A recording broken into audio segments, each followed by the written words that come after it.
আইন শৃঙ্খলা নেই, মবস যখন তখন যেই এই সরকারের বিরুদ্ধে মুখ খুলবে তাকে আক্রমণ করছে।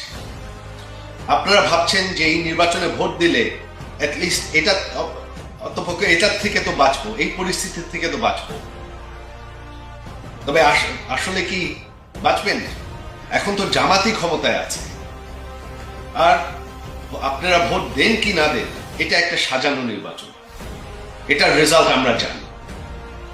বিএনপি বেশিরভাগ সিট পাবে, তবে দেশের খুব একটা বেশি দিবে না বিএনপিকে, আর জামাত 120-30টা সিট পাবে, যাতে একটা উইক গভর্নমেন্ট থাকে, কোনো দল যাতে একা 150 সিট না পায়। এই রেজাল্ট কিন্তু নিশ্চিত করা হয়েছে, আপনি ভোট দেন কি না দেন। আর নির্যাতন কিন্তু তারা, যারা তাদের বিরুদ্ধে কথা বলবে, ক্ষমতায় থাকলেও করবে। আপনি ভোট দিন কি না দেন, আপনি তাও নির্যাতিত হতে পারে। তবে আপনি ভোট দিলে যেটা হবে, এই নির্বাচনকে তারা লেজিটিমাইজ করে ফেলবে, এই গণভোটকে তারা লেজিটিমাইজ করে ফেলবে।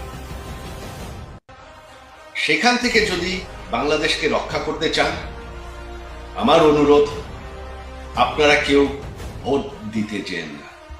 শুধু আওয়ামী লীগের সমর্থন না, যারা দেশের ভবিষ্যৎ নিয়ে চিন্তা করেন, আপনারা যদি দেশের ভবিষ্যৎ রক্ষা করতে চান, সংবিধানকে রক্ষা করতে চান, তাহলে এই নির্বাচনে ভোট দিতে যেন না। এটার রেজাল্ট অলরেডি নির্ধার করা, এটা সেট, আপনার ভোটে কিছু যায় আসে না। তবে আপনি যদি ভোট না দেন, এই নির্বাচনটা গ্রহণযোগ্য হবে না। এটাই আমার অনুরোধ আপনাদের কাছে। জয় বাংলা।